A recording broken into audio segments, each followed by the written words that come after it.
আমার স্নেহের ছাত্রছাত্রীগণ, আজকে আমরা পাবলো নেরুদা লিখিত অসুখী একজন নামক কবিতা, যেটি নবারুণ ভট্টাচার্য অনুবাদ করেছেন, সেটি সম্পর্কে সংক্ষেপে আলোচনা করতে চলেছি। প্রথমে আমরা পাবলো নেরুদা সম্পর্কে সংক্ষেপে জেনে নিই। পাবলো নেরুদা ছিলেন একজন চিলিয়ান কবি ও রাজনীতিবিদ। তাঁর প্রকৃত নাম ছিল নেপতালি রিকার্দো রেয়েস বাসে আলতো। পাবলো নেরুদা তাঁর ছদ্মনাম হলেও পরে নামটি আইনি বৈধতা লাভ করে। চিলির পারলে শহরে 1904 খ্রিস্টাব্দের 12 জুলাই তিনি জন্মগ্রহণ করেন। তাঁর পিতা ছিলেন কঠোর মনোভাবাপন্ন ব্যক্তি। তিনি চাইতেন না পুত্র কোনো ব্যবহারিক পেশা গ্রহণ করুক। তাই নেরুদা নিজের পিতার কাছ থেকে তার কবিতাগুলিকে লুকিয়ে রাখতে ছদ্মনাম গ্রহণ করেছিলেন। তাকে বিংশ শতাব্দীর অন্যতম শ্রেষ্ঠ ও প্রভাবশালী লেখক বলে মনে করা হয়। এবারে আমরা অনুবাদক যিনি ছিলেন, অর্থাৎ নবারুণ ভট্টাচার্য সম্পর্কে সংক্ষেপে জেনে নেব। আর 1948 খ্রিস্টাব্দের 23শে জুলাই মুর্শিদাবাদের বহরমপুরে সাহিত্যিক নবারুণ ভট্টাচার্যের জন্ম। তাঁর পিতা বিখ্যাত নাট্যকার বিজন ভট্টাচার্য এবং মাতা স্বনামধন্যা সাহিত্যিক মহেশ্বেতা দেবী। স্কুল জীবনে তিনি বালিগঞ্জ সরকারি উচ্চ বিদ্যালয়ে পড়াশোনা করেন। উৎস, এবারে আমরা যে কবিতাটি পড়ব বা আলোচনা করতে চলেছি তার উৎস জেনে নেব। বিংশ শতাব্দীর মধ্যভাগে রচিত পাবলো নেরুদার এক্সট্রাভ্যাগেরিয়া কাব্যগ্রন্থের লা ডেসডিচাদা কবিতাটি নবারুণ ভট্টাচার্য অসুখী একজন নামে অনুবাদ করেন। কবিতাটি তার অনুদিত ও সংকলিত বিদেশি ফুলে রক্তের ছিটে বইয়ে অন্তর্ভুক্ত হয়।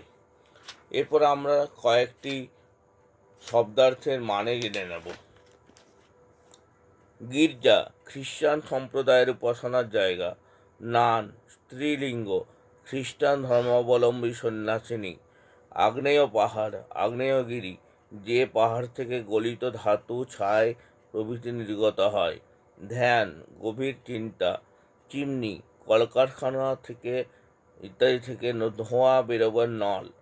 জলতরঙ্গ, এক ধরনের বাজনা বিশেষ। বীভৎস, ভয়ঙ্কর। মূর্তি, অবয়ব। এবার আমরা মূল পাঠটিতে, অর্থাৎ অসুখী একজন চলে যাব, যেটি পাবলো নেরুদার লেখা এবং যেটি নবারুণ ভট্টাচার্য অনুবাদ করেছেন। আমি তাকে ছেড়ে দিলাম, অপেক্ষায় দাঁড় করিয়ে রেখে দরজায় আমি চলে গেলাম দূর দূরে। সে জানতো না আমি আর কখনো ফিরে আসবো না। তাহলে কবি যে সময়ের কথা বলছেন, সেই সময়ে, সেই দুঃসময়ে এমন একটা পরিস্থিতির সৃষ্টি হয়েছে যে কবি প্রেমিকাকে ছেড়ে তাকে বৃহত্তর স্বার্থে দেশের জন্য যুদ্ধে হয়তো যেতে হচ্ছে। কবি জানেন না, কবি জানেন যুদ্ধে যাওয়া মানে অবধারিত পরিণতি, মৃত্যু অথবা অঙ্গহানি, অথবা খুব ভাগ্যবান হলে বেঁচে ফিরে আসা। কিন্তু কবি মনে করেছেন তার প্রেমিকা জানতো না তিনি আর কখনো ফিরে আসবেন না। একটা কুকুর চলে গেল, হেঁটে গেল গির্জার এক নান। একটা সপ্তাহ আর একটা বছর কেটে গেল। বৃষ্টিতে ধুয়ে দিল আমার পায়ের দাগ, ঘাস জন্মালো রাস্তায়। তাহলে কবি এই কুকুরের চলে যাওয়া, গির্জার নান, অর্থাৎ গির্জা বললাম খ্রিস্টান ধর্ম সম্প্রদায়ের উপাসনার জায়গা, আর নান হচ্ছেন খ্রিস্টান ধর্মাবলম্বী সন্ন্যাসিনী। একটা কুকুরের চলে যাওয়া, একটা গির্জার নানের চলে যাওয়া, এমনিভাবে একটার পর একটা সপ্তাহ আস্তে আস্তে আস্তে আস্তে একটা বছর কেটে যায়। সময়ের পর সময়গুলো আস্তে আস্তে শেষ হতে থাকে। বৃষ্টিতে ধুয়ে দিল আমার পায়ের দাগ, ঘাস জন্মালো রাস্তায়। আর বৃষ্টিতে পায়ের দাগ ধুয়ে দেওয়া মানে আমরা যে পথে চলাচল করছিলাম, মানে মেঠো পথে চলাচল করলে যে পথ ধরে চলাচল করা হয় সেখানের ঘাসগুলো আর জন্মাতে পারে না, পায়ে দলে যায় বলে সেখানে একটা রেখা তৈরি হয়ে যায়, একটা পথরেখা। কিন্তু সে রেখায় আর কেউ চলাচল করতে পারছে না বলে সেখানে আবার ঘাস জন্মেছে, অর্থাৎ সবুজময় হয়ে গেছে। অর্থাৎ পথটা আর সেই পথে কেউ পথিক হাঁটে না। আর একটার পর একটা পাথরের মতো পরপর পাথরের মতো বছরগুলো নেমে এলো তার মাথার উপর। তারপর একের পর একটা বছর কেটে গেল। আস্তে আস্তে বছরগুলো কাটতে কাটতে সময় প্রবাহেও বইতে বইতে সময় চলতে লাগলো এবং সময় পার হয়ে যেতে লাগলো। তারপর যুদ্ধ এলো, রক্তের এক আগ্নেয় পাহাড়ের মতো। শিশু আর বাড়িরা খুন হলো, কিন্তু সেই মেয়েটার মৃত্যু হলো না। তারপরে তারপর তাহলে যুদ্ধ এলো, রক্তের এক আগ্নেয় পাহাড়ের মতো, মানে আগ্নেয়গিরির মতন। তারপর তাহলে যুদ্ধ, তারপরে অবধারিতভাবে যুদ্ধ এলো, রক্তের আগ্নেয় পাহাড়ের মতো। আগ্নেয় পাহাড় থেকে যেমন গলিত লাভা, ছাই ইত্যাদি নির্গত হয় এবং চারপাশের জঙ্গল, বসতি যা কিছু থাকে সব কিছুকে ধ্বংস করে দেয়, তেমনি ভাবে আগ্নেয় পাহাড়ের মতো যুদ্ধ এসে শিশু এবং বাড়িদেরকেও খুন করে দিল। অর্থাৎ বাড়িরা খুন হয় না, কিন্তু কবি কল্পনা করেছেন শিশু আর বাড়িরা যেন, যারা নিষ্পাপ, যাদের কোনো দোষ নেই, যাদের কোনো মনে পাপ নেই, তারাও মৃত্যুবরণ করলো। কিন্তু সেই মেয়েটির মৃত্যু হলো না। কারণ কবি মনে করেছেন প্রেম অবিনশ্বর, শাশ্বত, এবং প্রেমকে কোনোদিন ধ্বংস করা যায় না। সমস্ত সমতলে ধরে গেল আগুন। শান্ত হলুদ দেবতারা, যারা হাজার বছর ধরে ডুবেছিল ধ্যানে, উল্টে পড়ল মন্দির থেকে টুকরো টুকরো হয়ে। তারা আর স্বপ্ন দেখতে পারল না। তাহলে সমস্ত সমতলে আগুন ধরে গেল।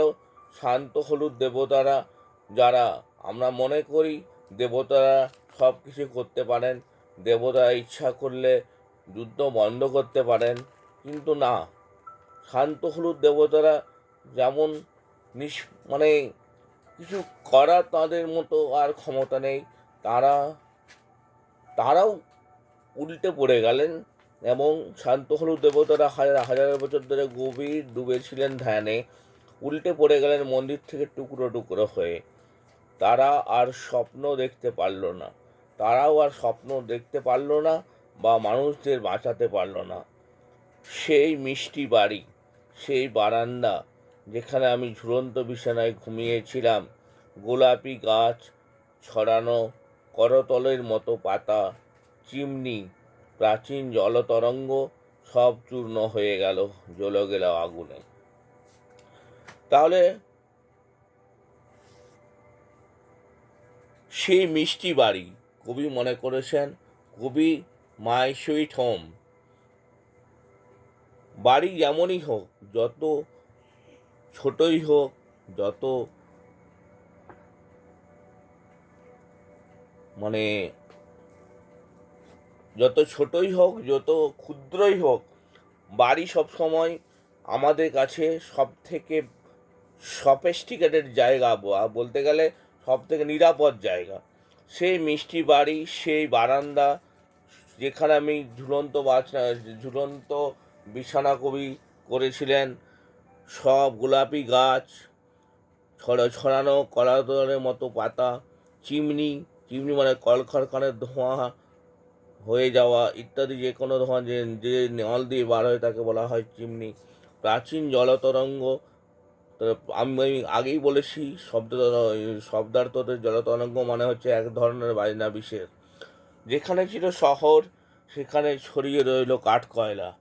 তাহলে যেখানে শহর ছড়িয়েছিল, যেখানে বড় বড় ইন্ডাস্ট্রি ছিল, ইন্ডাস্ট্রি মানে যেখানে কলকারখানা ছিল, যেখানে কোনো ছোট শিল্প ছিল, কোনো কেউ কারোর দোকান ছিল, সব কিছু ধ্বংস হয়ে গেল। সেখানে শুধু কাঠ কয়লা জীবিত রইল।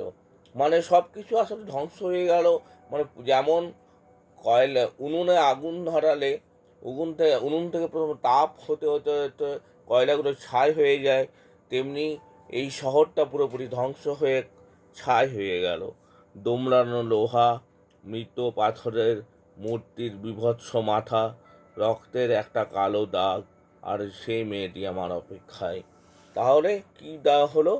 সেখানে ছিল শহর, শহর রইল, সেখানে ছড়িয়ে রইল কাঠকয়লা। তাহলে সেই শহরে, কবির সেই প্রিয় শহরে কাঠকয়লা ছড়িয়ে রইল, দুমড়ানো লোহা, মৃত পাথরের মূর্তির বীভৎস মাথা, আর কি রইল? দুমড়ানো লোহা, মানে যে বোমা বিস্ফোরণ, অস্ত্র বর্ষণ, গোলাগুলি ছোড়া, কামান দেওয়া, সব কিছুতে গোটা শহরটা মূর্তির বীভৎস মাথা ছাড়া আর কিছু দেখাই গেল না। আর একটা রক্তের কালো দাগ রইল। আর মেয়েটি অপেক্ষায় কিন্তু এখনো আছে, থাকবে, এবং চিরকালীনভাবেই থাকবে। কারণ যুদ্ধ যতই হোক, ধ্বংস যতই প্রবল আকার ধারণ করুক, মানুষে হিংসা, হানাহানি, কাটাকাটি, মারামারি যতই থাক, প্রেম আছে, থাকবে। প্রেম অবিনশ্বর, চিরন্তন এবং শাশ্বত। কবি এই কথাটি বুঝাতে চেয়েছেন। আমরা যদি জোটবদ্ধ হই, তাহলে কিন্তু প্রেম অবিনশ্বর, শাশ্বত এবং চিরন্তন, এটা আরও বাড়বে। যেসব পৃথিবীর ক্ষমতাশালী ব্যক্তিরা আছেন, যারা যুদ্ধ চান, এবং চান কারণ তাদের লাভবান হওয়ার একটা অতি সহজতম পন্থা হলো যুদ্ধ। সেই যুদ্ধ বন্ধ করতে পারে একমাত্র প্রেম। তাই কবি শেষ পর্যন্ত প্রেমকেই জয়লাভ করেছেন। এখানে যুদ্ধ জয়লাভ করেনি। একটি মেয়ে বা একটি প্রেমিকের প্রেমিকা বেঁচে থাকার মধ্যে যুদ্ধের বিরুদ্ধে প্রেমকেই জয়লাভ করতে দেখিয়েছেন কবি। এখানেই কবিতার এবং কবির সার্থকতা।